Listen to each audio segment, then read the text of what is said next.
It is proudly brought to you by Franco Trading Enterprise, still phone Pepper PFA. My name is Roslyn Felly. This is the News Flash segment, and today we have a lot of conversations that will be coming your way, and we know you will definitely want to be a part of it. So don't forget to join us on Facebook as we're streaming live there. It's Joy Prime TV. When you join us, you can hit the share button, let everybody on your timeline enjoy it, and you can go ahead and leave your comments. Trust us to read it. If you're not on Facebook and you're watching us on TV, that is General TV, you can go ahead and send your messages to us on 055-157-5757, 055-157-5757. Now, let me tell you why you need to go to Franco Trading Enterprise for your gadgets. We have every gadget that you need, and it's the only authentic shop. Only shop with authentic gadgets, let me put it like that. So whether mobile phones, televisions, CCTV cameras, refrigerators, all that you're thinking of with regards to gadgets, just come to Franco Trading Enterprise because we've got you covered. You can actually download the app on your phone to make things very simple, which is the Franco Trading app, or visit our website for further inquiries, which is www.francotradingenterprise.com. Franco Trading Enterprise, still phone Pepper PFA. I did mention to you earlier that today we will be talking about protests and petitions. It's quite interesting that, this week we started off with the fight against Galamsey, and now there's a fight against using power to try to intimidate others. Well, that's what the NPP says, and for others, they also say we should fight against Galamsey. The fight against Galamsey has been ongoing for more than 10 years now. Can we ever fight Galamsey? I don't know, but we will try as much as possible to do this. But one thing that people keep saying is that with regards to what is going on with Galamsey, maybe it's about time politicians don't even talk about it, so that the general public will be the ones to champion it and get it fought. Because when they are in power, it's a different song they sing or a different tune they sing, and when they are in opposition, the tune is also different. And so let me welcome my guests into the studio this morning. I have with me Abdullahi Sakara Hassan, who is a member of the NDC communications team. Good morning. Good morning. How are you? Great, and thank you so much for coming. Good. You look like you're in power. You look good. Thank you. Yeah, and also I have good response. I look good, eh? Thank you so much. It's by the grace of God. My own is by God. I also have Benjamin Jawapia, who's representing the NPP. Benji, it's been a long time. Thank you, Rosalind, the beautiful Rosalind. Thank you so much. I'm always tempted to ask you, when you were young, did you ever go for... I'm still young, you know. Yeah, I know. When you were in your very youthful days, did you ever go for Ghana's most beautiful pageant? No, I didn't. But I think I actually still qualify. I'm 25, so I don't know if they will still take me on. Is that your football age? No, it's my real age. Anyway, let's quickly do what the newspapers have. Good to see you too, Benjamin. Let's do what the newspapers have, and then we can go into our conversations for this morning. I'll start with the Daily Graphic newspaper. The Daily Graphic. SHS students must use harmonized prospectus. Freshers to report October 18th. And this is coming from GES. As it stands now, I know there are some who have to do self-placement. So please, as much as possible, try and do your self-placement because school reopens on October 18th. And I like the fact that they are using harmonized prospectus. There are some schools, when you see the prospectus, it's like their parents will have to go and steal before they can take their awards to school. So the harmonized prospectus will help, every parent out there, especially those who don't have. UCC Vice Chancellor controversy. GTech takes punitive measures against UCC. Quite interesting, I must say. I don't know if my guests have heard about this issue with regards to GTech versus UCC. As it stands now, it looks like GTech is distancing itself from UCC. Let me read a bit of that for people who don't know about it. The controversy between the Ghana Tertiary Education Commission and the Vice Chancellor of the University of Cape Coast, UCC, Professor Johnson Nyako Bwampong, over his compulsory retirement age has taken a different twist. The GTech has decided that with immediate effect, it would not process any requests from the UCC in respect of accreditation, salaries, government subventions, get fund support, book and research allowances, post-retirement contracts, financial clearance for recruitment, and any other related requests. A letter from GTEC to the UCC cited by the Daily Graphic said GTEC would with immediate effect not process any request from the university in respect of the following until its full compliance with the directive and evidence of compliance is furnished to the commission. Until there is full compliance with the directive for the Vice Chancellor, Professor Johnson Nyarko Boampong, to proceed on compulsory retirement, it will not process any request from UCC. The letter signed and issued by Deputy Director General of the Commission, Professor Augustine Okulu. Wow. So as it stands now, Professor Johnson Nyarko Boampong, who is the Vice Chancellor of the University of Cape Coast, is supposed to proceed on retirement, but he says he ain't going nowhere. This is quite an interesting one, and I believe tomorrow we'll definitely bring you more on this conversation. Health alert, poison cases on the rise. Please, let's be careful out there. Poison cases on the rise. Molex Foundation to train 500 girls in STEM, and congratulations on that. Thank you so much. All right, so there's some stories at the back page as well. Kukrantumi Police Station closed down after youth attack, and Indian High Commission commemorates World Cleanup Day. That'll be all for the Daily Graphic newspaper. The next newspaper I'll be doing is the Insight newspaper. The Insight, Imperialism in Crisis, SMG charts new course of Pan-African solidarity and socialist transformation. Mahama to launch Accra Research at 2025 UN General Assembly.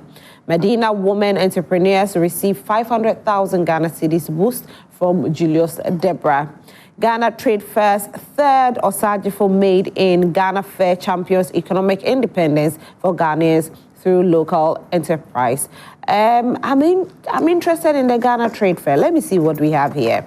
I don't know if I'm the only one who is interested in Ghana Trade Fair, because as young as I am, 25 years, I grew up with Trade Fair. Okay, so the Ghana Trade Fair Company Limited's third edition of the Osagifo Made in Ghana Fair was a huge opportunity for local enterprises, as it served as a celebration of Ghanaian innovation, creativity, and entrepreneurship. The three-day event, which began from Friday, 19 September to Sunday, 21st September at the Kwame Nkrumah Memorial Park in Accra, under the theme of economic independence and national pride, witnessed over 150 exhibitors displaying their wares at the fair. I happened to be there on Sunday, and I must say, yes, I didn't know that the fair was ongoing, so maybe marketing was a bit low. Benjamin, did you know about this fair? Which one? It's the Ghana Trade Fair, Osagifo Made in Ghana Fair. Oh, I think, Rosen, good morning to you and to your cherished viewers as well. Last week was Osagifo's, is it a Founders Day or something? They had a festival. Sunday. Yeah, at, in Kwame Nkrumah Memorial Park. Exactly, and then some in Nzima in the Western region as well. I think that it is going to be a very good opportunity to exhibit Ghanaian-made product, and looking at the legacy left behind by Osagifo Dr. Kwame Nkrumah, our first, president. It's very important that we all support it. Osagifo's legacy has been one of the most beautiful scars on our democracy. In fact, if you look at history, where he started school back in the United States, he fought through the UGCC days, and then eventually emerged, went to prison, eventually emerged as the president of this republic. He's somebody that we have to always hold in high esteem. So this fair is something that I feel that it's going to help, the republic. If you look at me, I am ambassador of Ghanaian-made product. I believe in the Pan-African spirit, that all Ghanaians should always wear made in Ghana, eat made in Ghana and all that. That's how we revive our economy. That's how we build our economy. So if this fair is something that is going to go on for the rest of our lives, I will be grateful. Ghanaians have the tendency of starting something, and then at the end of the day, will stop in the middle or something like that. So if we can continue on that tangent, it's going to boost our local production, local markets, and especially our local entrepreneurs as well. There's not too much job in the economy right now, since government has been struggling to create more jobs for the youth. So something like this is a good call. Great. Yeah. What about you? Also, I agree with my brother. Good morning to you viewers as well. And my brother was talking about Pan-Africanism, which you know very well that we believe in it. I think it's a good program. The youth employment as well. The government has done so well by providing a few employment. We can't do all. We want partnership. That's why this fair is also important. So that at least we all bring ourselves together and fight what we all know is against us. So it's a very nice idea, and I think we should get more of this. More of this will help the economy and what we all want, self-resilience. So I believe in one thing. We should do more of this and empower the youth. Okay. There are so many avenues that we can explore. As he said, producing locally, financing ourselves, making sure the government puts money into the entrepreneurs as well to get more. We shouldn't be attacking entrepreneurs by political reasons, whereby you realize that your opponent is doing so well, but because he's not of your political tradition or color, then you want to victimize the person. So I feel this kind of program will empower. We all come together, whether you are NDC, MPP, and you are an entrepreneur who want to invest in Ghana. We should all embrace it and work on it. Fantastic. Now, talking about that, we are also saying that let's promote it more. You know what I mean? Like, let's advertise it big, because Ghana Trade Fair, we know what you could do, and we know if there's going to be a rebirth, then we want to hear more about it. All right, so more on the stories for the Inside News, not more with the stories for the Inside newspaper, eulogizing Osajifo Dr. Kwame Nkrumah, 116 years on, the unfinished revolution of African sovereignty. International Society of Dermatology appoints Ghanaian doctor to its West African Communication Committee, and Amanase Chief Elders chase Kofi Ajekum over title of Jase Hene. The Graphic Business newspaper is the next newspaper. The Graphic Business. Government raises 3.43 billion Ghana cedis in T-bill sale as rates drop below 15%. Banks pledge support for 24-hour economy initiative. MTN Mobile Money CEO pushes for digital inclusion. And Jay-Z's rock bold gamble on Africa. Now, banks pledging support for 24-hour economy initiative is very, very, very exciting, because there are times that I really want to go to the bank. Maybe I just closed from work, and guess what? They say they are not working. So I get there, they said, we closed. I'm like, I need my money. It's closed. So I'm excited. I'm more excited about the banks, pledging their support than anything else, because there are times that you are in need, but you get there and unfortunately you can't access what you need. And so I'm excited about it. Let's see if there are some stories on the back page. It's the same thing where Jay-Z's rock bold gamble on African, its implications for Ghanaian talents.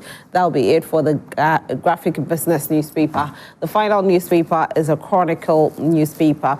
The Chronicle, Brian's bold cocoa move, and this is what it's saying. And this is a picture of a Brian Champong, who wants to become the flag bearer of the NPP.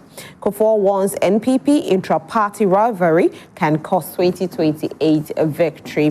And Logis Group leads the land bank environmental restoration in Ghana.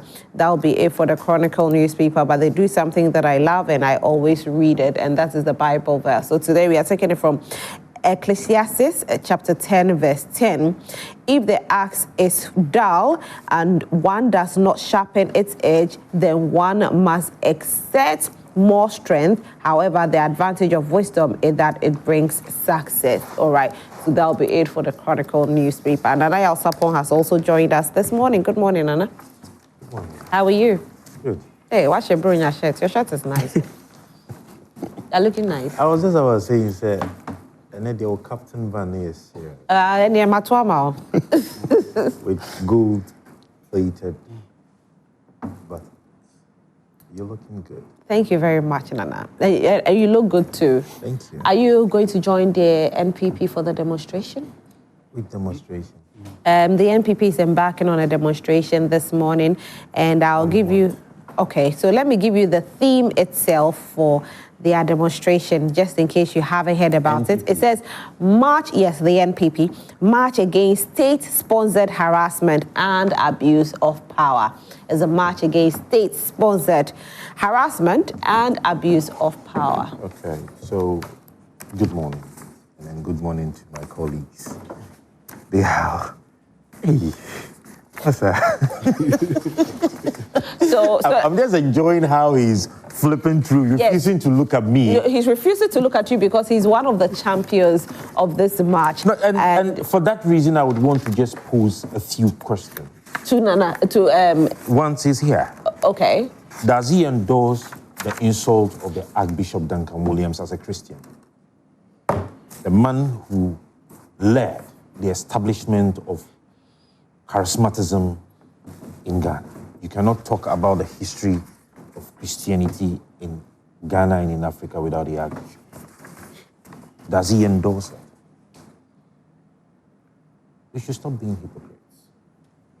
Me, seated here, as a Christian, as a traditionalist, because my father was the Nifahini of a Sunja traditional area. I was born in the house of a chief.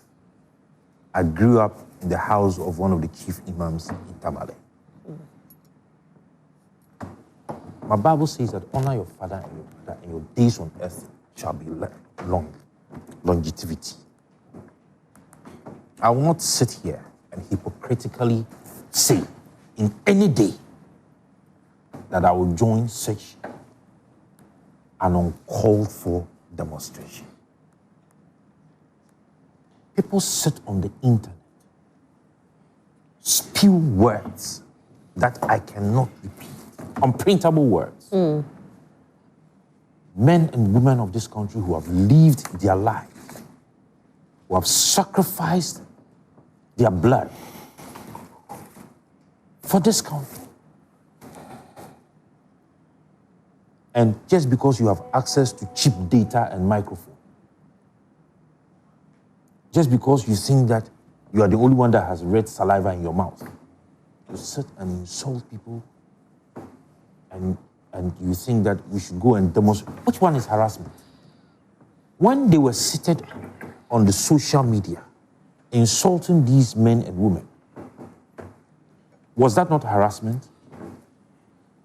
Just because those men and women cannot also pick microphone and reply? Yeah, Rosalind. Archbishop has more than 100 branches of his church scattered across the country. He has young men and women in his church. Tell me what would have happened if they had risen up that evening to want to hold that boy accountable to his words. Do you know the number of men of God who bowed to that man? Which boy is it, Abronye? Yes, Kwame Bafo. That's his name. Abronye is not his name. Abronye is not his name. But that's what he's known, popularly known as. Zabronye belongs to Obribwahin. It's Obribwahin who is Zabronye. You don't do that. Tell him to his face. And that is why when I heard my own uncle, of Agman Uswajman, saying that the Alan's boys, something, I said, Yeniako Kasama, NPP, and that we were insulting people. What were his words when that boy insulted Papa? So let's see. Let's establish. Nana, I just want to find out from you if he hadn't insulted, Archbishop Duncan Williams, and he had insulted which anybody else because sponsored? And he had insulted other people, would that have been okay? He has insulted other people, and I've always he's not my friend because of this kind of politics of insult. There is a gentleman, what's his name? Kelvin Taylor. There is no way. My principles in life will not allow me. His MPP card, very member though. Whether or not he's MPP, but he's a Ghanaian. He's a Ghanaian. Yeah. But now he's known to be linked with the NDC. Yes. There is no way in any day. He's not my friend. I can't be friends with him. No, I will not be hypocritical about it. Yeah. The person is older than you. Achieved. He has achieved more than you in life. He has gone through life. The people he has mentored. Do you know how many people sit in his church for him to preach to? You would go and then you would go on the internet and say that the president should die. Are you gone nuts? So you are in for the fact that he got arrested, right? Yeah. Personally, if you go and sit on this internet thing and you play the war drum and the law comes after you, I would clap. I would celebrate. Okay. Why? Because you see, where we have when this whole politics of insults started, all right, some of us preached against it. At the time, people were enjoying it. People were enjoying it. And they were promoting it. The famous phrase by the late former president, babies with sharp teeth. Sharp teeth, yeah. The backing dogs, you remember? And if you read one of the research work of Professor Openyine Jekum, the learned man at the Legon Institute, I don't know if it's the Institute of Languages or so, he speaks Tree, is mostly on Peace FM. He did a presentation, is it a book he launched? One of these, he's a fellow in one of these institutions that had to do with politics of insult. If you have the opportunity to listen to him, you would understand that. When it started, some of them cautioned politicians. We need to be cautious as a country. Rwanda didn't happen just because some group of people decided to fight. Rwanda happened, the genocide happened because an irresponsible broadcast media personality sat behind the microphone and made a statement. Okay. Insulting others. All right, so I like that you are making us aware of these things, and we'll definitely get to the bottom of, what will happen with regards to the protest that is going to... All these young men who will be going out there to partake in the protest. Most of them are Christians, most of them are Muslims, most of them are traditionalists. Tell me which sector has not been insulted by these boys. Okay. They've insulted Opemswo, they've insulted former presidents, including Papa Kufuor, they've insulted archbishops. It will get to a point, they'll begin to insult their own fathers and mothers. Is that where we want to get to now? Okay, so March Against State-Sponsored Harassment and Abuse of Power, that's what the NPP says. Was that all the time I had? Because I'll definitely come back to I was going to move to accountability. People who have been arrested because they have not been accountable. Hold on, we'll come back because everybody has to have their take. So it's happening this morning. It's supposed to start at 6 a.m. but as it stands now, it hasn't started. So very soon it will be starting. And they say Yen Suro Ahunahuna. That's their theme, Yen Suro Ahunahuna. And I know, Benjamin, you are part of the organizers, and we heard you loud and clear when Abronye was arrested. You were one of the few that kept on saying that the state was abusing power by harassing the minority. Right, Rosalind, I think I would have to take it from where Nanaya started from. Look, I'm a firm believer that insults wouldn't bring results. So if you go around insulting people, I mean, that's not the way to go. I must also admit that there are members of your party like Hobson Adoye who is well noted for insulting people. So if you're advising us, it should go the other way around as well. The likes of Kevin Taylor and all these people like insulting and all that, but I believe that's not the topic for today. What we are saying is that since this government took over, there's been a lot of, harassment. You know, and Rosalind, is very, very important that we all come together and condemn such act. If somebody who is deemed to have committed a misdemeanor is put in a black Maria, do you know what somebody who commits murder will be put into?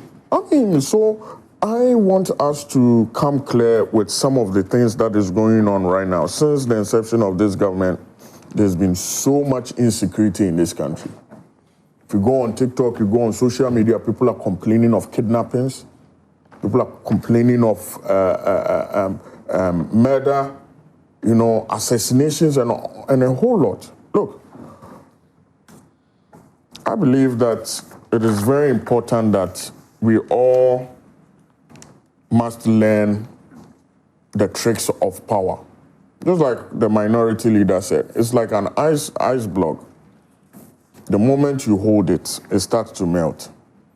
And if we are not very careful with some of these things, in the near future, I would say I'm not a prophet of doom, but some of these things that are happening to some MPP appointees and any other political affiliated person will be repeated. And that's not a way to go. Since this government came into power, there's been series of arrests. Remember the arrest of Adenta Kumi? Where the national security personnel ran into his home at midnight, boated him away. The consequence was that the wife, who was carrying a baby, had a miscarriage. You remember the famous arrest of, the Rambo style of Reverend Intim Fojo? As I speak to you, 2 of his children are going through counseling because the children they've never experienced anything of that sort because of the Rambo style of approach. You remember famous Chemawun to me and how these national security men, just last 2 weeks or so, remember how Moses Abbo's residence was invaded? The security personnel were trying to jump over a wall fence. And then Chairman Kwame Abronye put in Black Maria and all that. So I feel that the harassment has become too much. It's very important that we all must come together and condemn it. So. Benjamin, I know there'll be questions that people will be asking in their homes. Right. You know, these names that you mentioned. Right. Were they innocent or they actually triggered the action of the police to go in there and arrest them? We just have to resort to the 1992 Constitution. When somebody is cited for a crime, you invite them. In the case of Chairman Abronye, he was invited. He went, and when he went there, all that we witnessed was that he was put behind bars. We didn't hear anything of that sort. I believe people. But he was taken to court. Yeah, he was remanded, and we all know what the law says. When the normal process is that when somebody or CID calls for investigation and you willingly submit, there shouldn't be any, Rambo style or whatever. What I know is that. When you say Rambo style? Rambo style is what happened to Adenta Kumi at his home. He wasn't invited. You know, say Obama. You know, the TikToker Fancy Comedy? The question I asked is, what merited this to happen? That's what I'm saying, that, Rosalind, if somebody's willingly submit, you don't have to use the use of force. But the names that you mentioned, they didn't willingly submit. Which of them? You said Say Obama. Say Obama. He didn't submit. Well, he wasn't even invited. Good. And you mentioned Adenta Kumi, who wasn't even invited. So the point is, Rosalind, the point that I'm trying to make is that when you cite somebody for a crime, you first have to invite the person. And then when he's not willing to cooperate, then you go in with the arrest. With the arrest, with that force. None of these people, as I speak to you, were invited. You understand? Adenta Kumi wasn't invited. It happened at midnight when he was peacefully sleeping with the wife. That's when they went in midnight. Yes, Exactly. Midnight. But the videos are there. Of course. I mean, yeah. When according to him, they came. You can say early morning, but but early morning. If we say early morning, go on. The due process is that you would have to first invite. Did they trigger that? No, they went there with force. Say Obama fancy comedy, even with Chairman Wontumi when he was invited. Later we heard that these national security personnel went in there to invade over there. You have the rest of Reverend Intim Fojo. So all I'm trying to say is that let's use the law. When someone commits a crime, the first process, with due process, you invite them. Rosalind, is that right? Okay. And so then I'm trying to get the process of arresting in Ghana. If the person does not show up, then you can go in with force. I understand that these law enforcers have discretion as to whether or not to go in with warrant or not. They can pounce in on anybody. But that is not the best of practice. Okay, so this is what the process, right. Okay, and please, we need to let people understand what the processes are. First of all, the police will do investigation as to whether the person is in their custody or not. Right. The police will do investigation. Now, after sufficient evidence, if there's enough evidence, the police may proceed to arrest a suspect. Okay. And so if the person is either in their home, in their office, wherever the person is, the police has every right to proceed to arrest, not to invite. Notification, the police officer making the arrest must inform the person of the cause of arrest, and if acting under a warrant, is substance. And so if there's a warrant, you tell of the substance. If there's no warrant, you still have to tell the person why you are arresting the person. Physical control or submission, the officer must physically restrain the person, or the person must submit to the arrest. And so if there is any resistance from the person, then the police has a right to control the person physically, or restrain the person physically, not abuse, but restrain the person physically. And then later there is court appearance. The person must be brought before a court to answer the charges within 48 hours of arrest. And so this is what happens. Perfect. So within 48 hours, so the person can even be in the police custody for 48 hours and then go to court. This is what is said here. That's the steps in the arrest process. It's very important. There are degrees or levels of crimes, right? When it's misdemeanor, we do not have to see the likes of what they did to Chairman Abronye, put in a Black Maria and all that. So all of this. Which one is put in a Black Maria? Oh, but Chairman Abronye was cited for misdemeanor. And look at the vehicle that they came in. I mean, you know the history behind the Black Maria.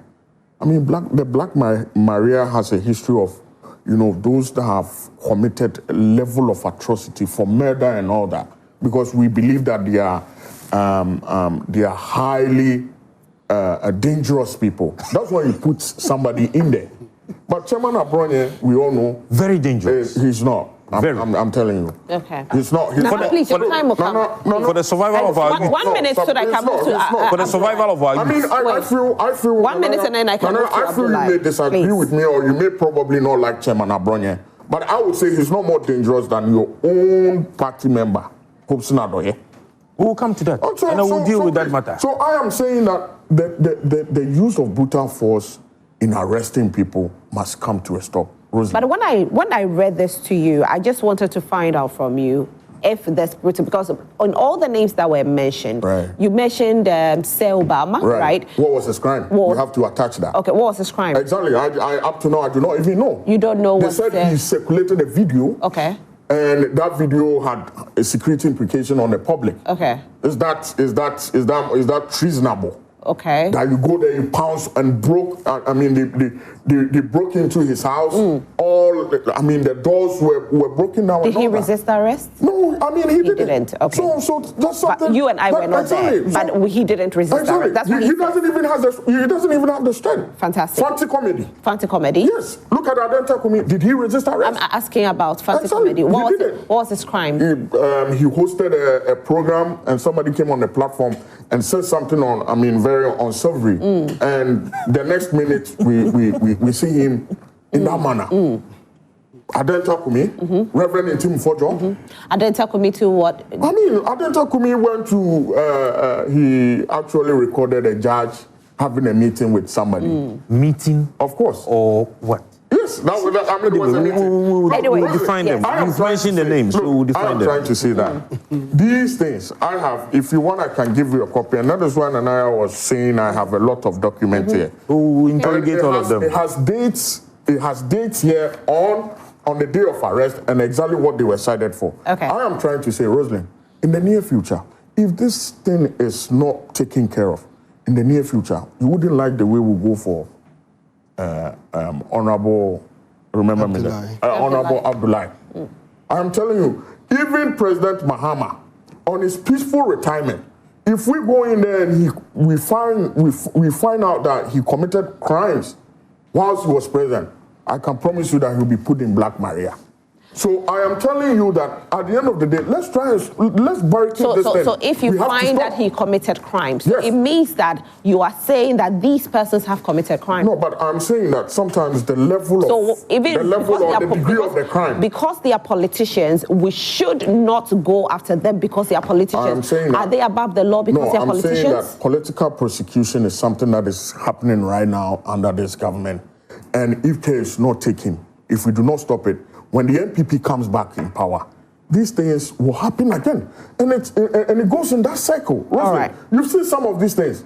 In the year 2012, when NDC was in power, they did that. When NPP came in, we also went in there and arrest a couple of people, if you can record that. All right, you let me move to Abdullahi. If we do not stop this, if we do not barricade this thing and start on a new clean sheet, in the near future, it's going to happen again. All right, Abdullahi, you know, your party has been accused of abusing power to suppress the NPP. That's what they're saying. Sure. Yes. Is this true? Is that what you're doing? Or if following the law of Ghana, which is the 1992 constitution, means we are intimidating them, then fair enough.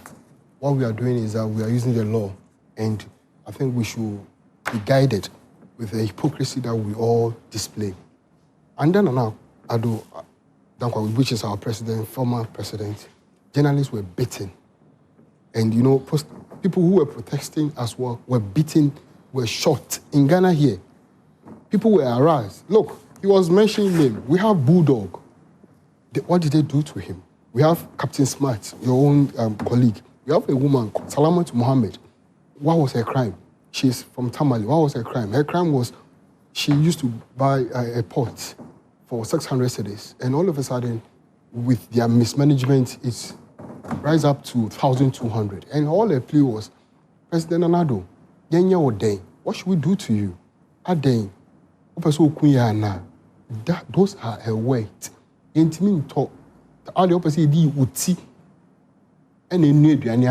Oh, that's very insulting. You see? Yeah.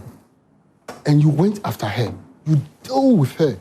How? You understand? Please, just relax. How? We were here in Ghana here. All this thing happened. I'm new to this case. You understand? Go and Google her. She's called Salamat Mohammed. Rosalind, you have to come in. Then, you can check it for him. Salamat Mohammed. Yeah. So all this thing happened under your watch. What has happened now? You were talking about Sir Obama. He didn't know the crime that he committed. And this is the crime. Ghana police statement on arrest of Daniel Adumakun, Prince Ofori, and 2 others. The Ghana Police Service, in collaboration with other security agencies, has arrested Mr. Daniel Adumakun, known on social media as Sir Obama Pokwasi, earlier today. His arrest is part of ongoing intelligence-led operation by the police and other security agencies aimed at dismantling network involved in illegal possession and display of sophisticated weapons. He is assisting investigation into some images and videos he circulated on social media depicting individuals openly brandishing these illegal acquired sophisticated weapons. So what are you trying to tell us? This is a gentleman who posted on his Facebook wall that he knows these people, he is aware of this operation, and the police invited him. Abdullah, don't lie. Please. You didn't say that. I respected you. You were here doing all sorts of things. I was so quiet. I'm not immune to that. Benji, let me let him land, please. Now, the police invited him to come for and assist. Now, is it a crime for police to do their work in Ghana here? Don't let us be. So the complaint is not about the police are doing their work. The complaint is how the police is doing it. Exactly. No, are we to teach how police should do their work in Ghana here? If you don't understand, go to court, take them on. There are processes. You can do that. Don't hide behind politics and try to fight a way that because you know you have committed crimes and the government will come after you. And I'm telling them, no matter how or what they do and demonstrate in Ghana here, Operation Recover All Loot is coming. No, and it's dead. it will be bigger. So let me ask you this. Just Yes, see, it is bigger than what we are experiencing now because we have evidence. Oh. We would investigate it. If that is so, if they come and they fail in maybe the next 80 years when they come. The next what? 80 years. Because of what they did and what His Excellency John Dramani Mahama is doing now. Trust me, Ghanaians are wise. Ghanaian knows the best. So for him, they should stop the hypocrisy. Face fact. Police or the security service are doing their work.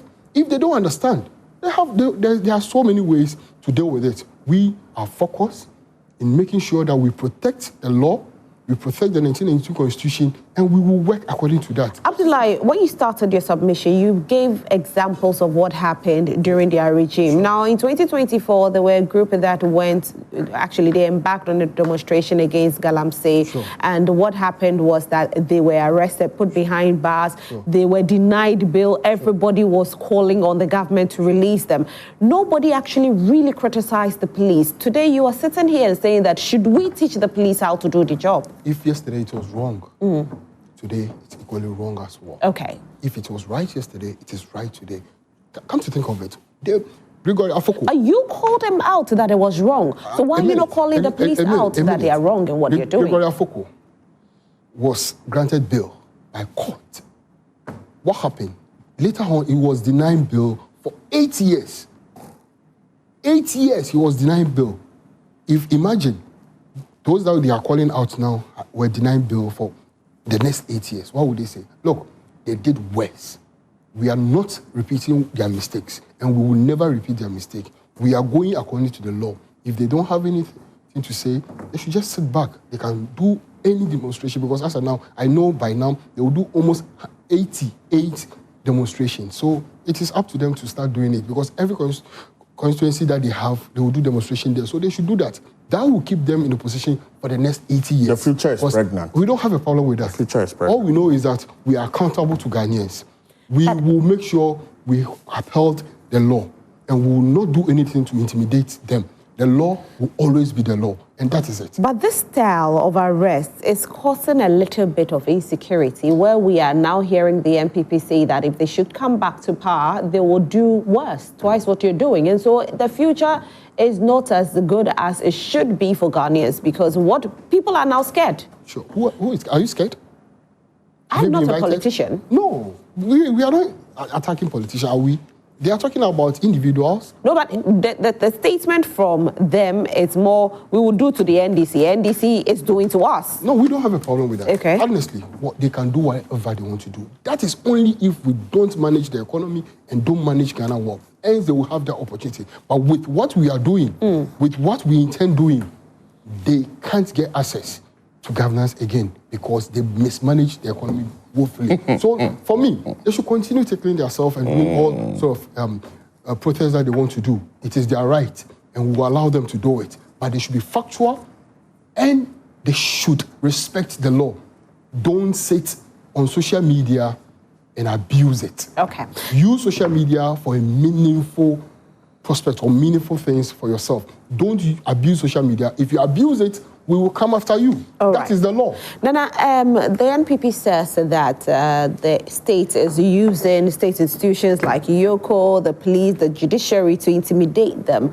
And this is the reason why they're embarking on this demonstration. You sit on the side. And so as a neutral person, do you think that that is what is happening if you sit back and you watch what's happening? On this matter, I wonder where my neutrality will come from, because I'm a Ghanaian. Yeah, but you're neutral. Yes. Politically, because you are not in a political party. You can't be neutral on the issues of corruption. Yeah. You can't be neutral on the issues of irresponsibility. You need to have a stand. It's either you are for or you are against. On this matter, as Ghanaians, have we called on politicians to be accountable? If yes, how do we hold them accountable? Number 2, have we called out that there should be a retrieval of wrongfully corrupted assets that have been taken over by politicians and members who were given opportunity to serve this country? If yes, I can be neutral. On the issues of this libel, the insults on the internet, I can be neutral. But you see, I would just want to touch on a few things. You mentioned Hobson Adoya. Let's put clarity on it. I do not think that he can give an instance where Hobson insulted anybody. Plenty. Just give me one. Plenty. I have given. I'm able to tell these boys on your internet. There is a boy in the US. He was here in Ghana. He's now gone to the US. He calls himself Presdo or something. Insulting Alan Chumantin. It's there. We had Abronye. It's there. Abronye released another one yesterday, though. I don't even want to see it. All right? Now, you are not able to say that about it. So it's a blatant lie. Oh, well, unless you are able to tell. I will get to my turn. So you give me that instance. Now Adenta Kumi was not arrested at midnight. You walk into a restaurant, find people seated. You do not know why they are seated. If you watch the footage very well, the one they brought out, others were having dinner or was it lunch, whatever they were doing, talking. Others walked in, they shook hands, hugged each other, went separate. And then you come to put it out there without verifying why they were even seated or unless otherwise it is now a crime. The Rosalind, our judges and lawyers can no longer eat in restaurants or cafeterias. If that is a crime, we will deal with that matter. And so you put out a false publication in confidence and you are picked up. In fact, how would you be forced out of your home when in the same video your people put out there, a security personnel was calming your wife down and telling her she can take the videos she's taking. She asked a question, then the security man tells her where they are going to. Say, can we follow? The man says, oh yes, drive and follow us. Is this a false arrest? You see, sometimes we need to be honest and blunt enough and shame the devil. Oh, in Sunday school. The whole approach was good. One security person. We would get there. We would get there. We would get there. We would get there. If they come to your home welding guns with your wife and children, are you going to be happy? We would get there. I mean, for God's sake, he's so victorious. Let us put things in perspective. I am on record to have said that there is a need for there to be a review in the operations strategy of the security forces on how they pick up people. Exactly. Right. I have stated. Exactly. I have stated on record that you do not come to people's houses with masks covering your faces. Good. Now, the various security agencies and units have ways of operations. Just like we see it in the movies and documentaries, even the FBI, there are some that wear suits, there are some that cover their faces and everything. It is acceptable. But have we gotten there? No. Is the public aware of these operational strategies of our security forces? If that is how the security forces go about it, I am on record to have said that they should come out to educate the public. No, but then again, we've seen some of them abusing their power. That's what I'm saying. Because, not too long ago, about 2 or 3 months ago, when there was the demolition of the Magdan building that was ongoing around the airport, one of my colleagues got assaulted, and I saw it on TV. I was watching it live, and it was that bad. I have never been for this and I will never be for it. Because I have seen when I was in secondary school, I attended a very good secondary school, Tamale Secondary School for that matter. Thank you. Thank you for not asking. So I don't have to. When I was in secondary school, I remember one time the Ghana Police Service came to our school to educate us. And I asked them to define what they mean by minimal force. The chief inspector who was giving the brief on arrests and those things was never able to define what minimal force is because they do not have a definition for minimal force. And that's what the problem And so they hide behind this minimal force to abuse power. I am not, and please, let it be on record. I am not for certain things. But like the Black Barrier, when the gentleman was arrested, was invited and he came, and after the discussions, whatever the questioning they did, and they decided to arrest him there, he had a lawyer. One of your communicators came out to say that the lawyer was not given access. Just some few moments later, the lawyer admitted the fact that they had some interactions. Now, most of your people went on social media to threaten.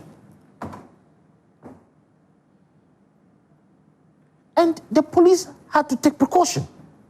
If we are going to take him to court, and these are the threats that we have, then we would have to go in a manner that you will not be able to do anything to the police, number one, and to the person in question, the accused, so that you will not come back later and say that the police did not protect him well.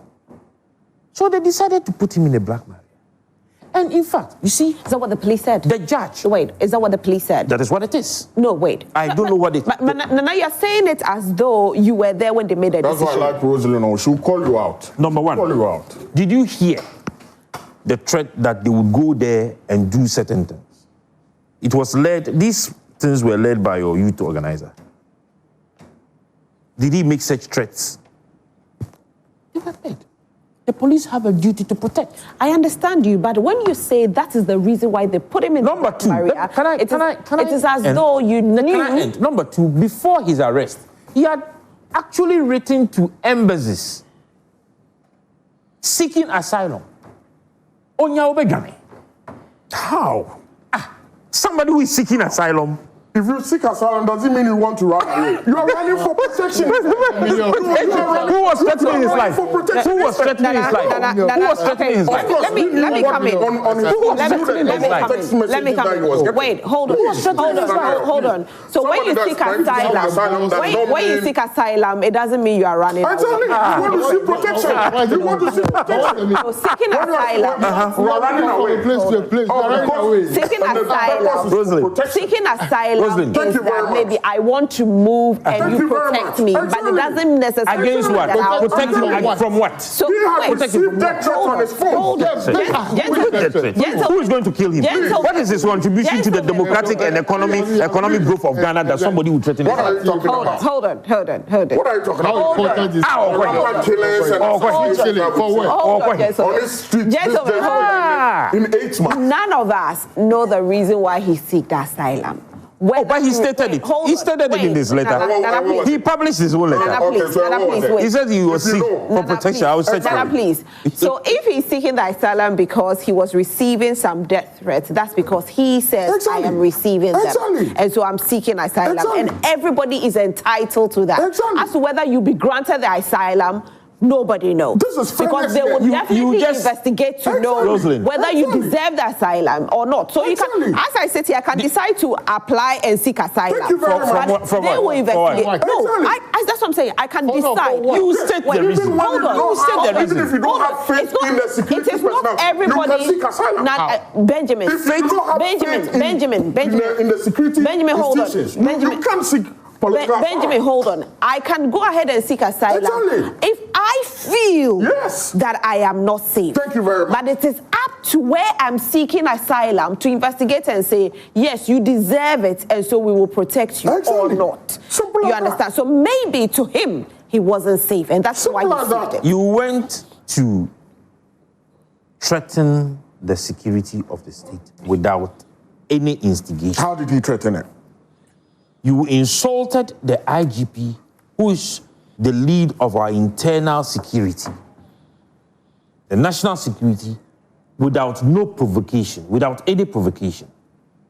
Then you turn around after insulting them to go and seek asylum. Without any provocation. Okay. Are insult crimes?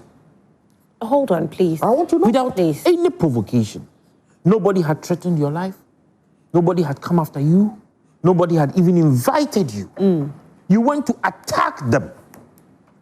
Then you turn around to say that you do not have trust in them because after attacking them, they are inviting you. No. I'm trying to get his letter, and then we would read together. Then we would understand whether or not he indeed deserved what he got. Because after seeking asylum in that manner, it means that when the least opportunity you would get, you would japa. Okay. Now, I just went on there to Google and find out what the law says about insults in Ghana. And it says in Ghana, there is no specific law that criminalizes insulting government officials as an offense on its own.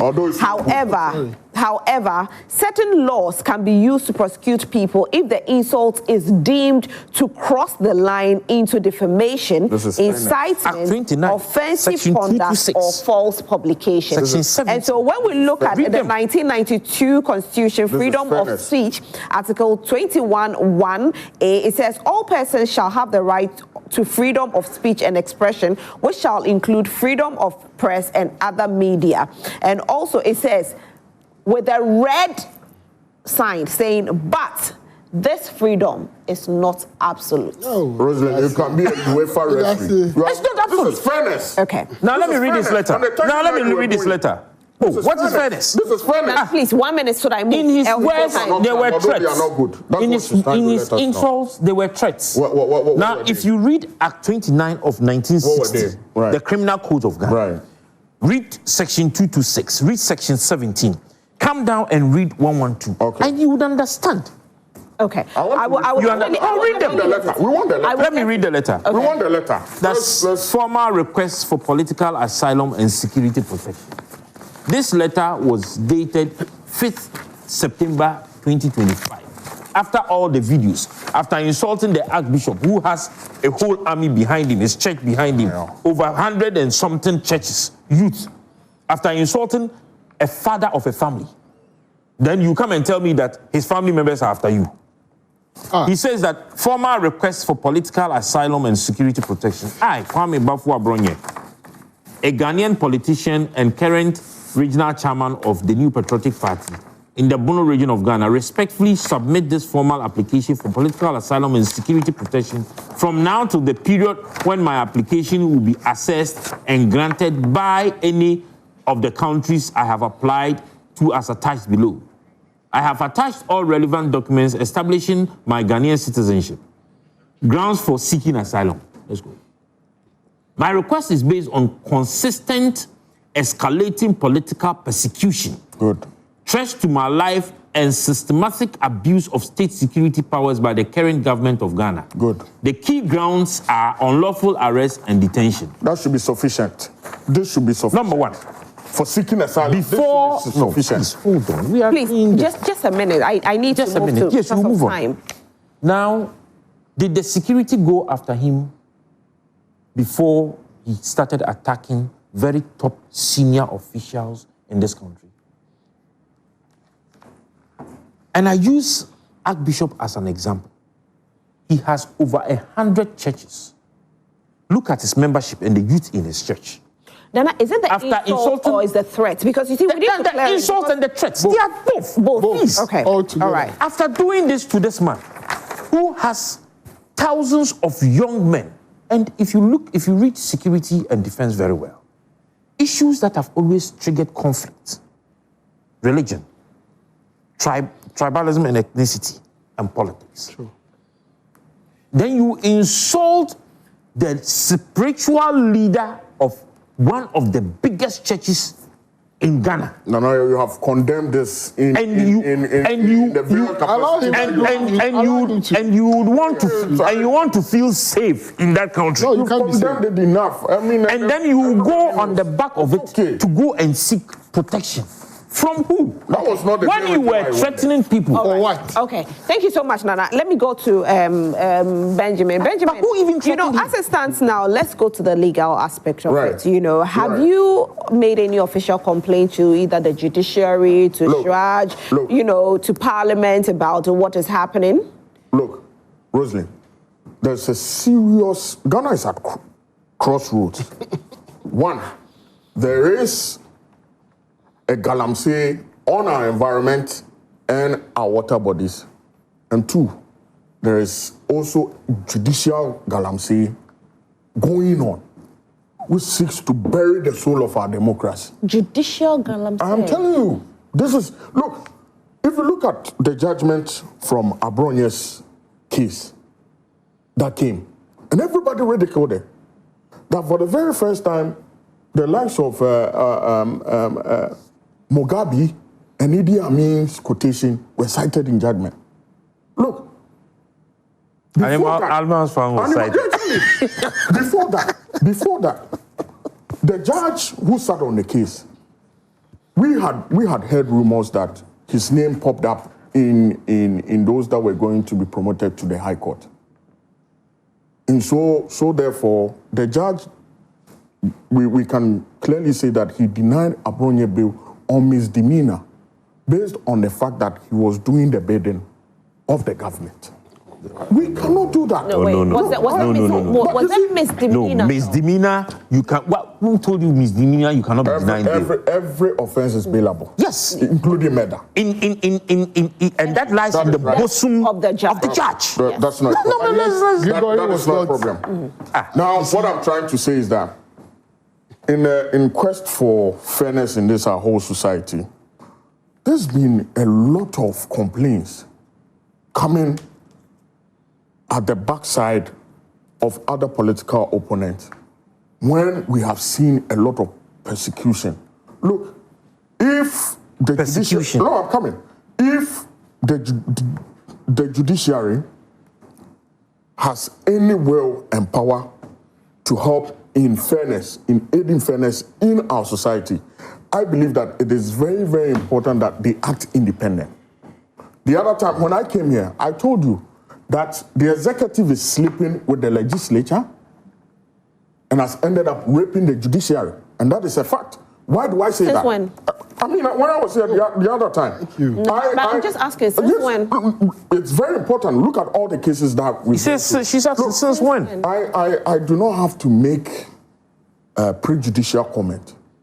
But well, our focus is I should say hi to you. But you see, when you have the case of the likes of Kobne Dubois, who is being accused of stealing money, then the lawyer goes to court and then tells the judge that they should furnish them with the bank statement.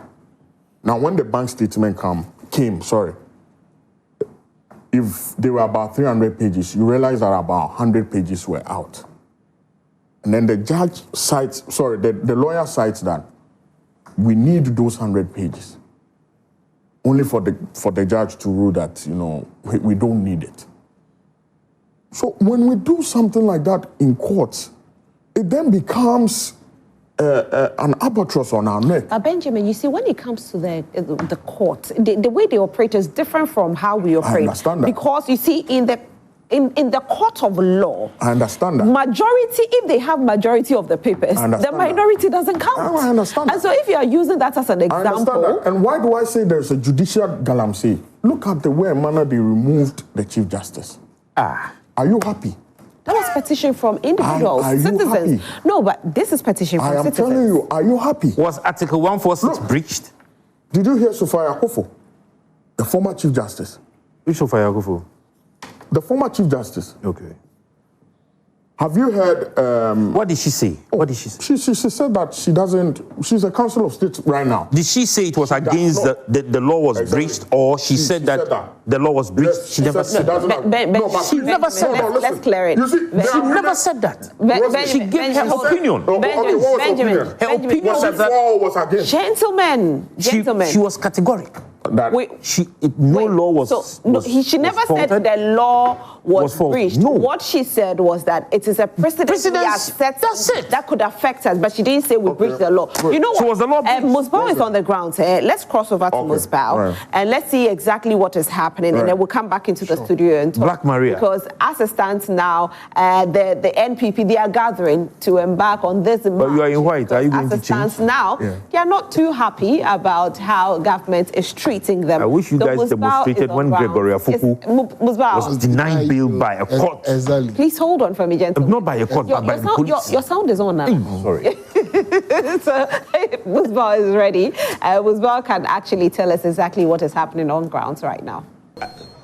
Obra Sports here. This is where the MPP faithfuls, that youth, what do you call department of the MPP, have gathered to protest what they believe is government's use of state institutions to harass some of their party members.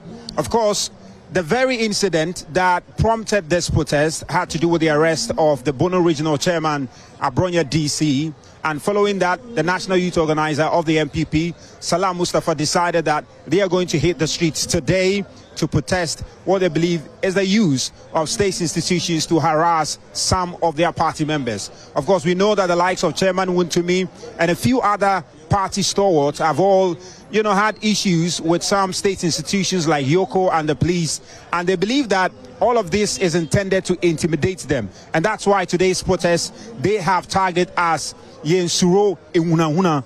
That is what they've tagged this protest. And already you could see that quite a number of people have begun to arrive here at the Broad Sport. But let me just tell you or show you what is happening as far as security is concerned. The police are very much in good number here. You could see they've held their parade, they've done their briefings, and what you're going to see is a massive police presence for this demonstration, because we're expecting, according to the organizers, in excess of thousands of people to gather here for the protest. Now already you could see on my side here quite a number of them have begun to arrive. Some of the MPP party faithfuls have begun to arrive, and even some of the stalwarts have also begun to arrive. And you could see here is a former member for Lejokuku, Dr. Okoboy, and former Minister of Health is here. The Deputy National Youth Organizer of the MPP is here. Jay Hyde is also here, and we're going to speak to Jay Hyde very shortly. They are putting this together. Jay, you're live on Joy Prime at this point. Right. We could see that quite a number of your people are beginning to arrive. Just give us a sense of what you are expecting to unfold today in this protest.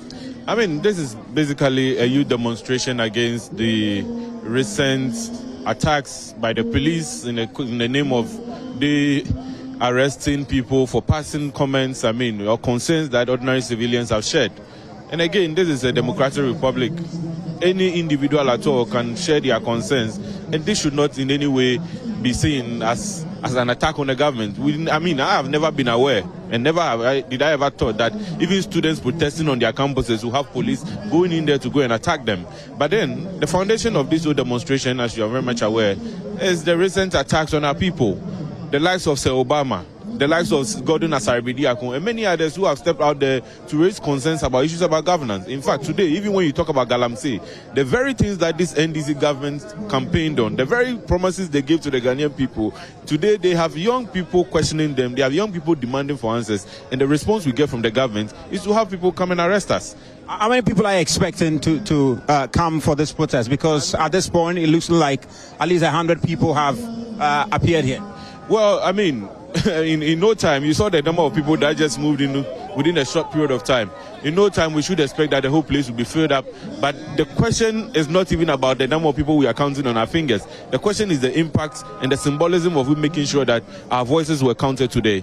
And so, in no time, we'll be moving to the presidency, we'll be moving to the Ghana Police Service to register a petition and the concerns we have about how they are treating the Ghanaian youth. You say you go there to register your petitions. What exactly are you petitioning the president to do? Because they say all of these instances that you cited, it is due process that is being followed, it's the law that is being followed, and it's not somebody acting arbitrary.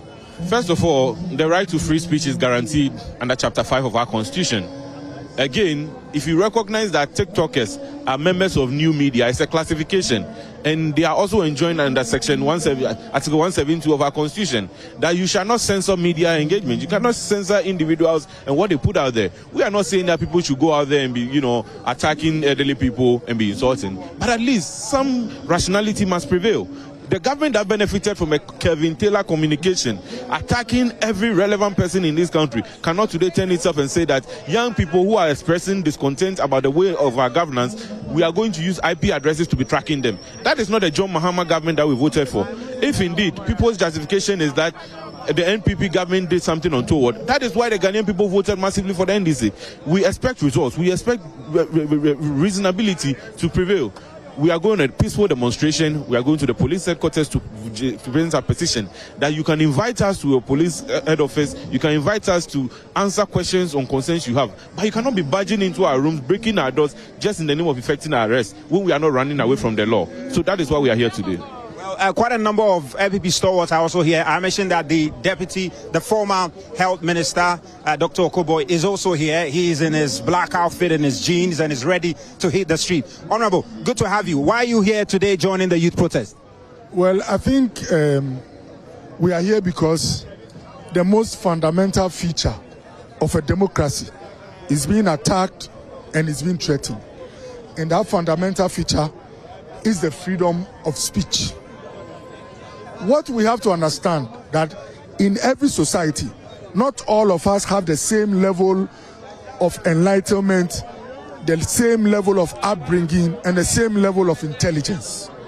So when you are in a democracy, you must be ready to tolerate all kinds of behavior, especially when it comes to speech. By virtue of my level of education and my training and my personal values, there is a way I'll put a point across, which might look to you very proper. You have others who want to make a point, but might not have the training and the intellect to do so. They will speak in a crude manner, sometimes in an insulting manner. But the beauty of democracy is that all such people are tolerated in the society. Immediately, somebody can be arrested and handcuffed for talking in a way that in another person's judgment is not proper. It means all of us are in danger. And why am I saying so? You might think you are speaking well tomorrow, but the one in power tomorrow will say that your speech is not proper, and that is a threat. Secondly, all democracies or societies that were successful in the past, what made them lose their success was this culture of silence. Because people are being arrested for what they post on TikTok or how they speak, it will get to a time before someone talks, they will think twice. If you start thinking twice before you talk, and that's not to say you should speak foolishly in code, excuse my language, but if there is some fear in what you say, because you could be arrested, it will get to a time people will not speak at all. And when people stop speaking, the society is no more dynamic, and we will lose our innovativeness and drive.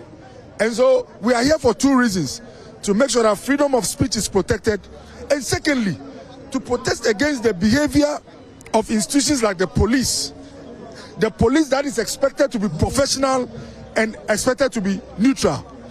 Why would you say that Chairman Azoka of the NDC has been arrested and given bail when there is no picture of his interaction and his arrest?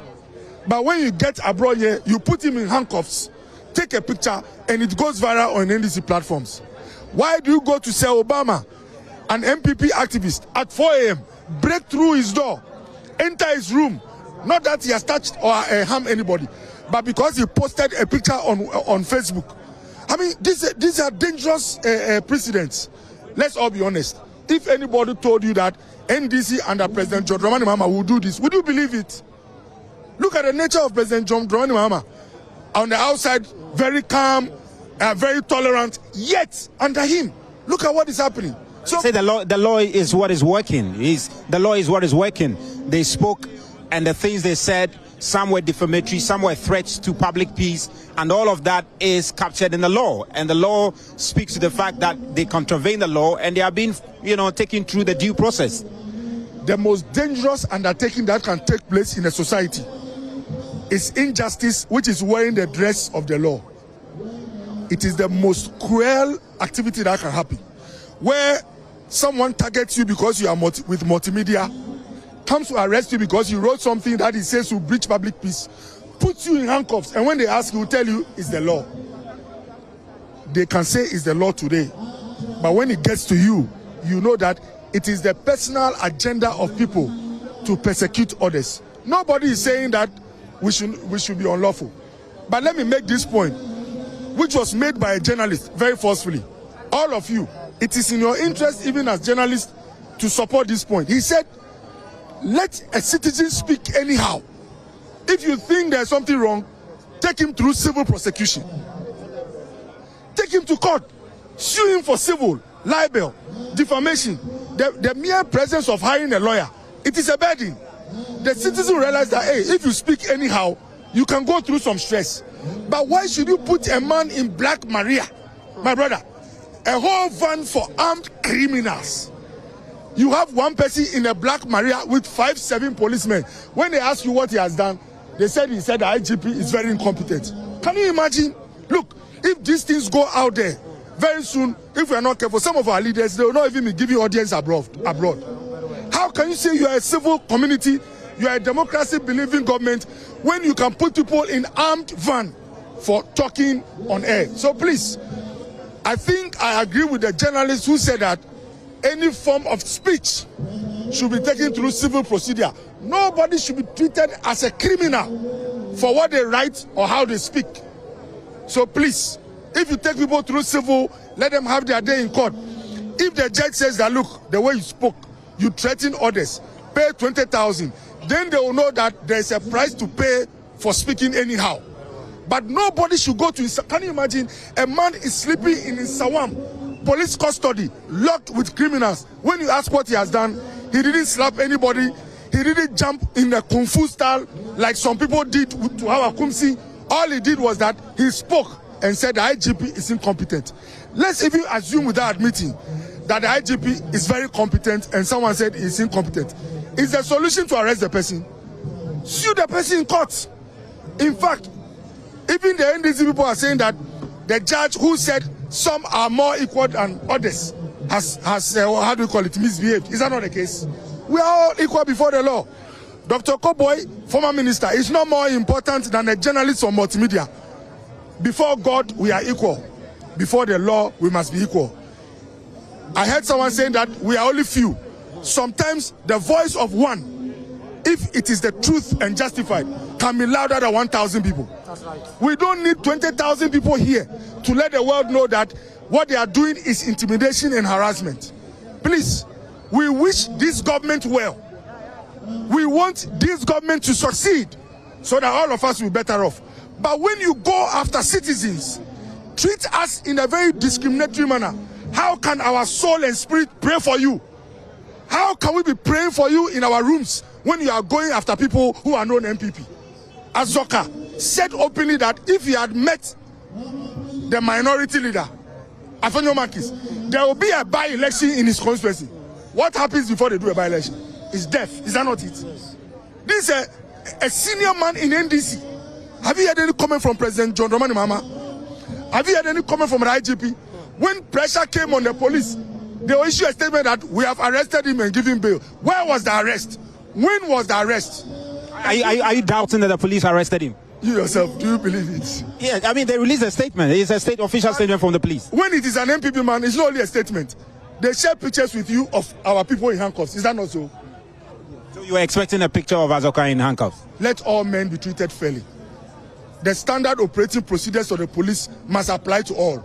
If they arrest them in handcuffs and arrest us, we might not be here. But if you treat one in a manner and the other in a different manner, it is not just right. Let's speak out today. Tomorrow it can be you.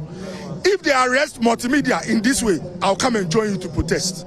I thank you very much. Thank you very much. So that's the former Minister of Health, Dr. Okoboy, and he's part of a number of people who have come here to protest. We understand that more and more people are coming around. We'll try and interact with some of the party members who have also come here to join the protest. And as I mentioned, indicated earlier that it's heavy security presence here at the Obra Sports itself. Inside there, that's where the police have been preparing their grounds, getting their men ready. There's been a few, interaction and briefing with the policemen, and the indication we are getting is that it's going to be a very heavy security presence here today, and that is fundamentally what we have heard. But as I mentioned, more and more people are here to join in the protest. Chairman, your name and where are you coming from? I'm Prince Alat, the National Youth Wing Administrator of the MPP.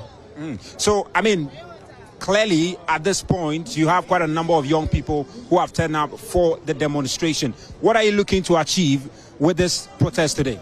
The protest, as you rightly indicated, it is to tell the government that enough is enough.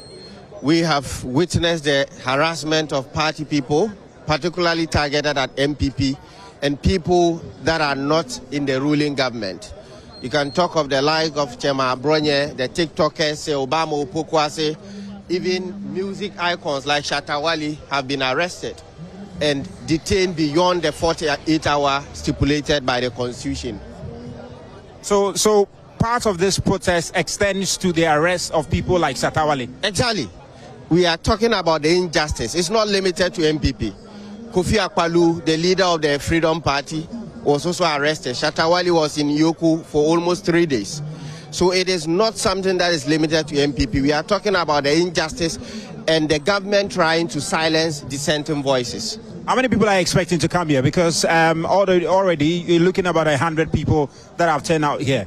As you can see the numbers here already, we are looking at 500. But by the time we move here, we are anticipating about 5,000 people to join this demonstration, because this is a call for the youth to rise up and defend our rights. It is a constitutional provision that every citizen must protect the Constitution of Ghana, and that is what we are here to do today. All right, thank you very much, Prince. So that's Prince. He's one of the individuals who have come here to take part in the protest. We want to try and engage more and more people. Champion, once I was red, then we protest no. I didn't know any boys yet to Chicago and what Johnny. Oh, yeah, yet to Chicago near Betty. Which is it? I don't know. Oh, which is Chicago near Betty? Yeah, Betty. You know how. As I say, your money crow, as I knew to be. Which is now the fair one, but. No one had Juma. So, it's a year Juma Kakanga. Into what how they saying? What how they saying? Say no more boy at the pie, was so much to your muscle my head. Juma so some head thing. And what you are actually a secret. Internal backup protest. And one MPP for say, Una a bino, Eduna or Mumpeni for Nintino protest. And I said, what any difference? Any different. I don't America. Okay, now what's Bosu, Siciliano, Ghana, the yeah, and Krana, yeah, Bano. Yeah, and also maybe Papa de Mayo, and I'm paying for no money can we know. And Krana, yeah, Bachino, yeah, we here. It's any Ghana. It's open, you know, on the Sicilian when I be a to be Wako, next can I can feel. Now, yes, I have an then Mano. And I'm mobile. It's internal or back up. Sicilians, you buy, your back, you're too confused, you buy a bobra. Upper Bibiaco fee.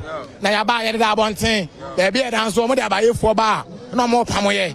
No more sign on my to go baby. No more sign on my good ball. So, yes, soon a chronomano. I was a minimum pay for it's all catch up by this on your day. You catch up by the sea and we'll be a level. No, Nombra. No, my boy, I am crying and so watching. I am so yabano. Nasiciano, ye, any baby that. On channel, sit down, my was a boy's name, so was street anymore. Oh, what's him? No, internal, no, must some time. Who said our bones, also was every day. Well, father, I make us everybody. The ambassador catch up and say, Mugutam Kulamino. Who could have been answers, and so being young, you've been young, man, yet. To Mr. So you may go on us, yeah, I'm my boys to say, who said, would you know, I said, now, who Dabisa? Well, I'm not paying your fine, yeah, I join you to Yana. Why, I join you to Yana, the Kakragum. What I don't know, they go. Why, when it's Yeah, then I mean it. I coach a man say, "Why will you coach a man say black red?" Now, other party too, they say I say Mbowo. Better now I can protest because some men until 1970. I don't know. No matter who say, "Oh, yeah, faith." Faith. I'm not a job. The boy said the boy want to. You MPP ni ana because MPP for na protest. We MPP ni. But me MPP ni. Last time go balance me can. We MPP ni. Now where did he there? Red you are for red and up where did he? Come on, no there. But no, I go for red. Vim. You have vim. Vim oh. Yeah, they are. I go chrome one. You have fun. I mean, you have fun. What's person on kasa? Then I walk. Pacho, me help us. Me to atariwa. Banasan no ombe se almost skata ni ama ina mi ni ama mi tonu omo be skata ina mi kep mi force mi ni ama ina mi ma mi susa omo be skata bibia sisi akura po mi jotre are agu unti mi ntiasie nti na wo so abeka protest no ya na etu aba ni ba fi de hu de e kosu mi kep mi bibia mi ntare mi to bibia mi to omo be skata ina mi ma mi kura posisi anu ofe wan yare otifie parliament adan bone be na yare ayamo otifie ni ma mi ofa se bridge na se omo ba kula na omunya ne ye no bridge na se omunya ne ye na ba sie so yada no omu be nya ne ye no enso MPP time no boss ye ni ba bi da ya ne ye da ye de ye adwuma enso se what do you do? It's a way say bia ye wuri ekọ ese wa say kura poro what your man in ya my rain say so my rain what say bia I say I then I say ade kura to kura ade our was kura di ye juanye I no so moi na me hia me pem moi me pelo le fa pe akutechi ma pere moi lo le fa akutechi ye protest some ye protest o pelo ai o pelo fa ko chima o pelo fa ko te yo well so I mean people's reasons for taking part yes man is on way na Ghana na no so ye ho kire pa ese ye kromo so ye banchiwa ye pemplowa so minus on wow okay so I mean you can see I mean that the reasons are varied. The Blue Army is here. Moses Abo is here. Moses, good morning. Morning. I can see you are here with the Blue Army. You are ready for the protest? Yeah, we are very, very ever ready to protest against what the police and the government are doing. I mean, the government says, and I mean, a lot of people say that it's the law that is taking its course. They say nobody's above the law. They said the law should be enforced. That is the call everybody has been making. But you are saying the government is using information of character. Doesn't mean they have to remind you. I want an answer from you. I mean, defamation of character is against the law. Come again? It's against the law. So let the law take its course, but not you go and remind the person for just because you are in power. You see what happened to our brother Abron, yeah? They reminded him, and on Monday, the people realized that what they are doing is not good. So they granted bail on Monday. So what is going on is not the best. The government think he can sit on our rights. The government feels that he has the power to silence everybody. My advice is to the media, if you are not careful, today is Moses Abo, tomorrow it may be you, the media. Look at what is going on. Galamsey all over. The backyard of the president. People are running away as if like the guinea fowl, and they are in Burkina seeking from refugees. You go to Boko fight is still ongoing. He said when he comes, he will solve the problem. That is what we want the president and the government should be doing, not to be arresting an innocent people who just criticize. Just criticize. You go and remind somebody, you want to bring their spirit down. No, the Blue Army is here to support the protest. How confident are you that the petition you present to the president will act upon it and you see the changes that you are hoping to see? We are going to petition whether he will act or he won't act. The Lord is watching. The international community are seeing. The Peace Council are seeing. Religious body are seeing. Everybody across the country and the world are seeing what is going on. Yesterday, you see what is going on. People are protesting against our water. They have now changed. They have used us to make money in this country. Our people are dying, kidney. Our children are dying. Our mothers are dying. Our sisters are dying. Our water bodies are not good in this country. And everybody's quiet. Nobody's saying anything. kudos to those who protested yesterday against illegal galamsey. Thank you very much, and God bless you all. Thank you very much. And just before you go, finally, though, I mean, what about those who say that some of the things you are complaining about today happened under your era? So they say you have no moral right to complain about them, and some other people rather should be complaining about them, and not you. 2024, we see the water, and 2024, we've seen the water. It is clear. When Nana Addo Dankwa Akufo-Addo was on this illegal mining, the same Ghanaians were criticizing.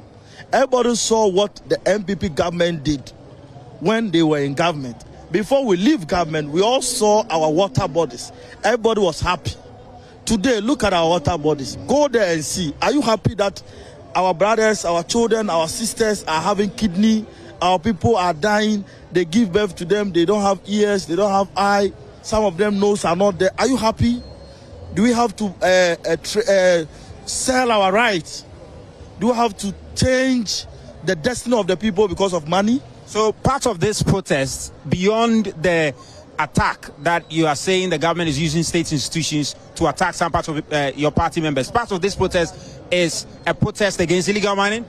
No, it's not illegal. I'm just drawing the attention that these are the things that the government and the police should be doing, not to be going against an innocent people who are just criticizing the government and the police by not doing the right thing. So I think the government should rather put their energy on what is happening in this country. What about also speaking to your party members to be measured in the utterances they put out, so that the concerns that have been raised about public peace, defaming character, all of that could cease? I don't believe in threatening, but I believe in criticize, because we're here when Sami Jemfi, Sam Joe were saying that already Kuma about Myanmar, already Kuma Akufo-Addo Mayɛ. We were here when even the president said a lot of things against the former president Nana Addo Dankwa Akufo-Addo. Were we not here when they said a lot of things about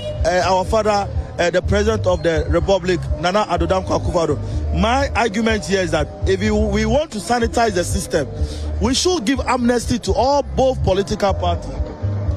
We should give amnesty to all political parties, so that we say from today nobody should do this. But we are going only after our MPP people. Once the NDC people are there attacking the MPP, insulting the elders, nobody has gone for them. Thank you very much. Thank you very much. That's Moses Abo, and he's the Greater Accra youth organizer of the MPP. And as I mentioned, the police are very much on ground. We'll be interacting with them very shortly. The crowd is gradually building up here at the Obra Sport as the youth, what do you call it, of the MPP get ready. Mama, Tiawa, almost say watch a match against almost a match against harassment. I didn't know about count. I said me too bibiara. Sebio Ghanaians. Chawaja say. Na Mose MPP 4 there. Yeah, the Kitua Mubachi.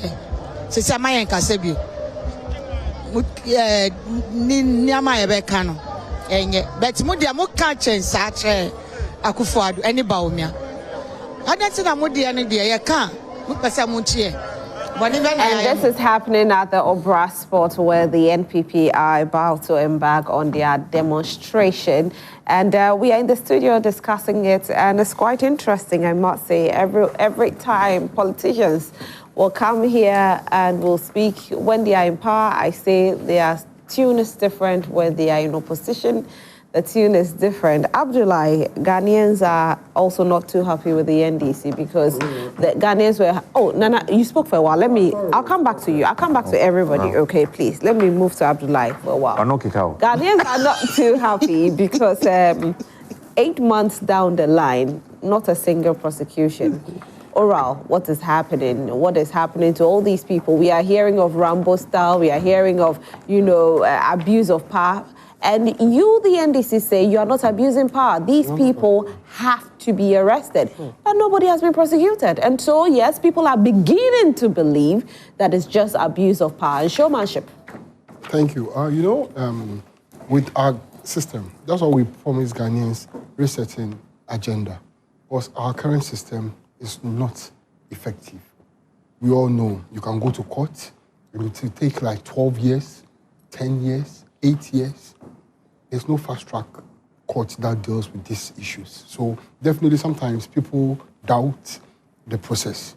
And I'm part of the people who doubt the process because by now, some individuals talking shouldn't start talking. By now, they should have been arrested by now. And I believe in one thing, we should make sure we protect our law.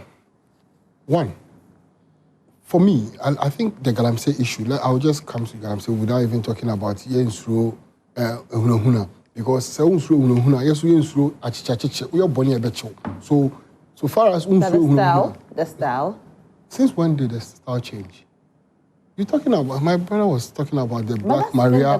My brother was talking about the Black Maria vehicle. If per what he's talking about is the yardstick, I'm sure by now he was referring to investigating John Dramani Mahama, and one time they will take him through some. If that's the case, and the yardstick, trust me, Nanado by now should have been picked by that same Black Maria based on what he did in the last 8 years. What did he do? See, we were in this country. He put his presidency online to fight against illegal mining, which is Galamsey that we all know. What happened? He issued a warrant or a permit to go after our forest reserve, which has been reserved for years. They milk it, they mine everything that they want. They destroy our environment. We talk about it. We campaigned against it. We are now in power. 8 months down the line, we've given so many reforms. Number one, we have over 2,000 excavators at the port, currently now at the port. Imagine those 2,000 excavators were allowed to be cleared from the port. But Ghanaians are not feeling the fight. No, you see, it is just 8 months against destruction of 8 years. But if you say it's just, I'm sorry, it looks like we are going off a little bit. I'll take you back to it. But if you say it's just 8 months, during campaign season, you said we should declare a state of emergency. We never said so. Oh, we did. You did. Your President John Dramani Mahama said that. Why hasn't the president declared a state of emergency? No, this is our... It's not in your book. Relax. On a platform, he said it. Relax. Yes. This is our manifesto. Yeah. This is what we campaigned on to Ghanaians. This is what Ghanaians will use to judge us in the next 4 years. We never, and President Mahama never said anywhere that we need to declare a state of emergency. Now, if declaring state of emergency is the last resource that we should do, we will do it. But see, are we fighting it forever and make sure that we stop it, or we just want temporary fight? If we want temporary fight, so be it, then we can declare it. But if we want to eradicate it permanently, then we need to tackle the reforms. And that is what I said. Number one, clearing at the port, the process. We have made sure that before you clear it at the port, you need to give reasons. We need to track it by using AI at the same time, use tracking devices on the machines. 2, before you even import excavators to Ghana, you need to come for a permit. Those are the reforms that we are doing. 3, we've established Gold Board. And what Gold Board is doing is so wonderful and amazing that people don't understand. They only think about the buying of the gold and the controlling of the gold, but they don't see how important Gold Board is to Ghana. Let's put all this thing aside. We lost our gallant men on duty just by fighting Galamsey. And you think this is a government who is not ready to fight Galamsey? No. Everything shows that we are fighting it. And look, Professor Frimpong's report, I have here. Professor Frimpong's report. Let me read it for you. Yes, but before you read Professor Frimpong's report, I just want to find out from you what Ghanaians are saying with regards to the oral, with regards to result prosecution. We'll come to How are we going to see it? How soon should we expect prosecution to happen? Because the NPP are on the street because as it stands now, nobody has been found guilty. Sure. You see, I understand the concern of Ghanaians. It is true. We campaigned on Ora, which 8th year. With that, we will do everything possible to fight it. Now, we set, in 8 months, this is what we have done so far. We set up a committee who accept links from people, evidence from people to the effect of Ora. Now, we submitted it to the Ora committee, or the team submitted it to the Attorney General. Attorney General has assured us with a press conference that he is now about to start it. So we should just give him time to work on it, because if he starts, it's not ending. And he told us in the press conference that when he starts, it's not ending, because we finished a lot of investigation around it, and we are going to start it soon. So Ghanaians should have, really, in the next 4 years, look, we will do everything possible to make sure every single person who has faulted in it, who has taken his hand to ditch into the Ghana's economy, we will deal with them. Illegally, we will deal with them. Those people who has done all those things, because Ora is to recover all loot, and we will make sure we recover it. So we have that assurance from Ghanaians that we will deal with. Now, moving from so it's not that you are going after the NPP, no. You are not abusing power. Yeah. So we should expect prosecutions to start happening. So today, yes, no one, we didn't even know that this guy was in Anapo, was being investigated by Yoko. We didn't know, because he didn't come out to say, but they have started investigating, because they have a case around him. Yeah. Yes, so we are working. The math set scheme? Yeah, the math set scheme. We are working. But still, one of them comes out and start crying. Then people say, oh, we are... Look, what did we promise them? We promised to deal with those things. And look, they always use one word, that if they come, but what if they don't come? Because we are doing the right thing. And I know for sure, if any of our people now do anything wrong, we will deal with the person. Look, a hearsay, just a common hearsay that we are hearing from media and that stuff, our own vice chairman is being probed. Our own organizer is being probed. When Professor Frimpong reports came that MP for Manson Kwanta, former MP, yes, Joseph Albert Kwam, when Director of Operations at the Presidency, Lord Comey, Director of Political Affairs at the Presidency, Asedu Bekwin, Potozwa, Kojo Opon Kruma, Honorable Kojo Opon Kruma, Gabi Asario Chedakun, Osafuma, for all their names were in this report. Did they, the MPP, deal with them? Did they investigate it? But look, just a common hearsay. And we started. Exactly. So that should see. There's a clear difference between MPP and NDC willingly, or the willingness to do or fight this galamsey. We will fight it. We will win it. And now the 44 sites that we have seen that there is galamsey going on, we are not just taking the military there and come back. We are stationing them there. That is the first war declared against illegal mining. Okay, thank you so much. All right, so messages coming in. If Abronye can be arrested, why was Kevin Taylor not arrested? What happened to Asoka after saying there would have been a by-election at the minority leaders constituency if they had met? Good morning, please. Sometimes... Okay. All right. So good morning, please. Number one was a minority leader arrested for assaulting a police officer. 2 was a minority vandalism at Vertin arrested. 3, daughter of a murderer from the minority in parliament. Any arrest, etc. We demand the government to publish the individuals passing behind the to pay back looted state resources. This coming from Simon. Benjilo says that. Benjilo, thank Roslyn for begging me to forgive you. I had wanted to bring petrol. What is going on? Okay. Good morning, Roslyn. My wife is a first-year student at UEW and her fees have not been refunded to her yet. You guys are saying all first-year university students have been paid. This is not true. Okay, thank you so much for letting us know. What you have to do is try as much as possible to reach out to the authorities and let them know that it hasn't been paid. And for us... Some have problem with their registration. they were supposed to do a registration and request for it, but some have problem with their Ghana card, migration and stuff. So I think that's the reason why they should work on that. They should work on it. All right. Good morning, Roslyn. Isn't it funny hearing NPP?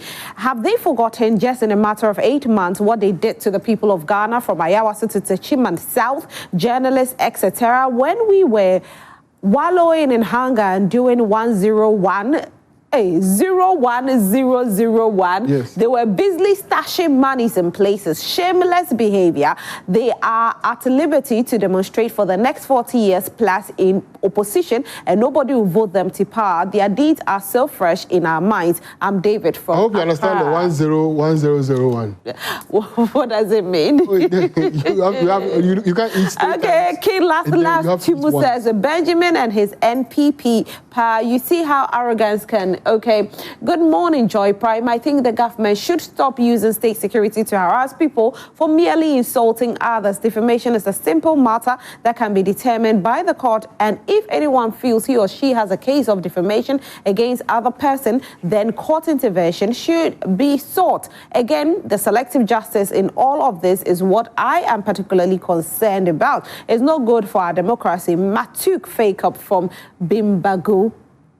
Good morning. I am disappointed. So is the MPP... What kind of messages are this? Okay, so I don't like it when your messages are attacking my guests. I will not read it. So if you want me to read your messages, please send discerning messages. If you attack any of my guests, I am not going to read your message, and it's a fact. Honorable Akisme says the way some youth insult leaders on social media just because they didn't support their political party is really concerning. It's not right to attack people personally over political differences. We should be able to discuss and disagree respectfully. Let's promote constructive dialogue instead of insult. Regards to Honorable Brighter Samwabre for MP for Bibiani Ashiaso Bekwai. All right, so good morning. Please, Roslyn, tell your reporter that you just showed at Abra Sport covering the demonstration to be careful about his pocket and phone, because the guys around him that were just showed on TV are fast hands and smoke producers. That is the component.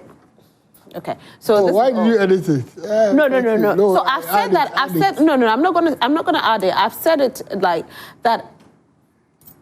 I have to read. And I have to be careful.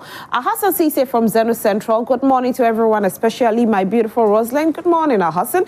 Benjamin should be the last person to be speaking about any issues happening in this country, because he's not a man of his words, because he pledged to be banned if the MPP lose the elections. I think Benjamin has been here to apologize about it, and so I will move on from there. Don't worry.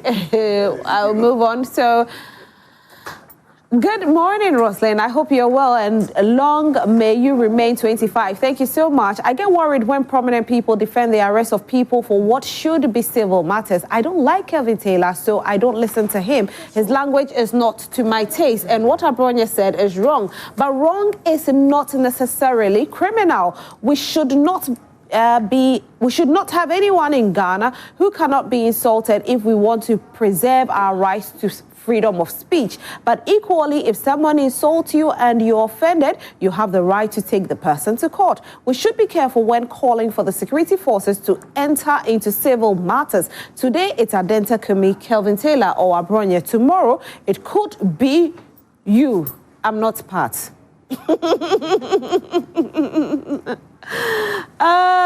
Good morning, Rosley. All things are permissible, but not all things are acceptable. Captain Smart was on air saying that anybody who votes for the NPP are criminals. What happened to him? Nothing. Kelvin Taylor has threatened to kill all big chiefs in Ghana and cut off their heads. He insulted the Archbishop Duncan Williams and many, many prominent people. He insulted the chief imam and many respected general overseers in this country. The former governor of Bank of Ghana's house was raided. His CCTV camera system unit was forcefully removed. Instead of being arrested, Kelvin Taylor was given red carpet treatment and state protection. We saw and heard people in government now asking NDC youth to show your weapons. And today, we see the effects of show your weapons in Boko and in the Savannah region. These people are walking about freely. Is this because they are NDC? The path is being carved. dangerous and must cease. Please tell the second NDC members to stop speaking for the government. All right, so this is all time will permit us for this segment, unfortunately. So we'll go around 1 minute each. You round up your conversation. So Nana, 1 minute. I come to you, Benjamin, and then I come to you, Abdullah. 1 minute. We have to go. Want to go? I would just want to hit on the Galamsey. Yes, please. See, we are against Galamsey, and that has been our stand. I think that Movement for Change had issued a strategic document to dealing with the issues of Galamsey, even calling for the ban on small-scale mining to enable the auditing and the cleaning of the system. But on the other hand, my brothers should, from the just ended government, the NPP should be the last to speak on Galamsey. I was heartbroken and embarrassed when I saw a video of your former communication lead for your campaign.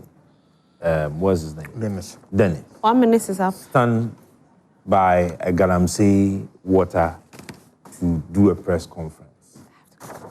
I'm just wrapping up.